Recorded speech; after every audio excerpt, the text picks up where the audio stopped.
It was a cold spring morning in 1944. A young German reconnaissance pilot was flying over northern France, carefully scanning the landscape below through the clouds. Stretching across the valley beneath him were hundreds of American tanks, military trucks, and artillery positions. Soldiers moved along the roads. Rows of tents covered the fields. Long convoys rolled steadily toward the front.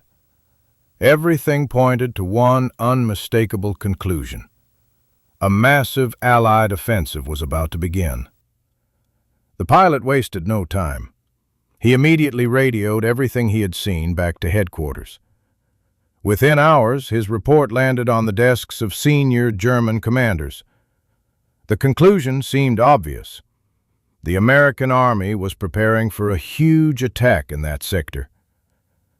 But there was one thing the Germans didn't know. Not a single one of those tanks was real. Not the artillery, not the trucks, and not even most of the soldiers visible from the air. They were all part of one of the greatest military deception operations in history. And this small unit would help change the course of World War II. Today, we're uncovering the incredible true story of one of the most secret military units of the Second World War, the Ghost Army. By 1944, the Allies had successfully landed in Normandy, but the liberation of Europe had only just begun. The German army was still a powerful force. Although it had begun retreating on several fronts, its experienced soldiers and heavily fortified defensive lines remained a serious threat. The Allied commanders understood one simple truth. One attack in the wrong place could cost thousands of lives. That meant defeating the enemy with more than bullets. It required intelligence, creativity, and deception. That was exactly why one of the most unusual military units in history was created. The soldiers assigned to this unit weren't ordinary infantrymen. Among them were painters, sculptors, graphic designers, architects, radio specialists, sound engineers.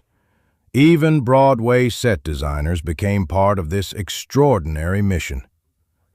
At first glance, they looked like the last people anyone would send to war. But that was exactly why they had been chosen. Because their mission wasn't to fight. Their mission was to fool an entire army. One morning, hundreds of large crates were unloaded from military trucks. The soldiers opened them, expecting tanks.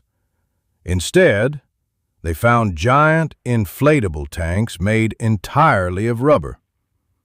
At first, they couldn't believe what they were seeing. But once the air pumps started, everything changed. Within minutes, an empty field had transformed into what looked like a fully equipped armored division. From the sky, it was almost impossible to tell the difference. And that was exactly what German reconnaissance pilots were supposed to see. But the deception didn't stop there. A real army isn't just something you see. It's something you hear.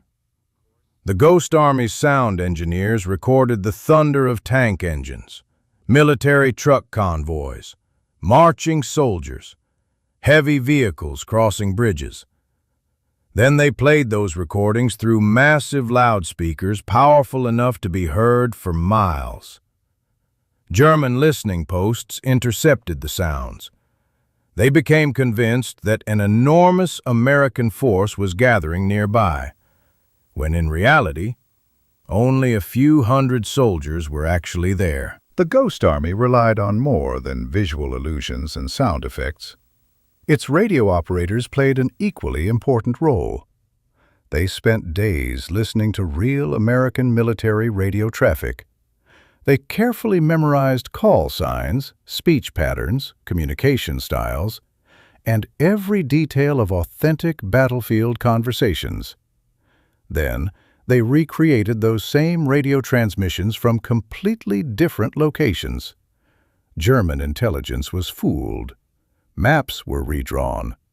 Entire German units were sent to defend places where no American army even existed. Sometimes the deception became even more convincing. Ghost army soldiers entered nearby towns. They sat in cafes. They casually talked where local civilians could overhear them. Their goal was simple. They wanted false information to spread naturally through local populations, until it eventually reached German spies. Some even wore fake unit patches. Others deliberately hinted that a massive offensive was about to begin. Every movement, every conversation, every detail was carefully planned. One of the Ghost Army's most important missions was to distract German forces while the real American army advanced somewhere else. And remarkably, it worked. German artillery bombarded empty fields. Tank divisions rushed toward non-existent battlefields. Valuable hours, sometimes even days, were lost chasing an army that simply wasn't there. Those delays gave real Allied forces the advantage they desperately needed. Sometimes, a single deception operation saved thousands of lives. Perhaps the most incredible part of this story is that almost no one knew it had happened. The Ghost Army remained secret for decades.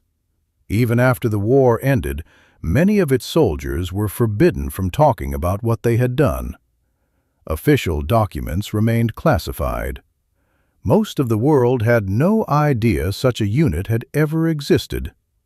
Only years later, when those files were finally declassified, did the full story come to light. A force of roughly 1,000 men had successfully convinced the enemy they were facing an army nearly 30 times larger. Not with bullets, but with imagination. When we think about World War II, we usually remember tanks, aircraft, massive battles, and legendary generals. But sometimes, history is changed by something completely unexpected. A painter creating fake tire tracks, a sound engineer recording the roar of tank engines, or a few inflatable tanks standing silently in an empty field. The Ghost Army reminds us of one unforgettable lesson. On the battlefield, victory doesn't always belong to the strongest army. Sometimes, it belongs to the most creative one. And perhaps, one of the most powerful weapons of World War II was an army that never fired a single shot. If this incredible story surprised you, don't forget to like the video and subscribe to the channel, because some of history's greatest stories were never written in the textbooks. I'll see you in the next video.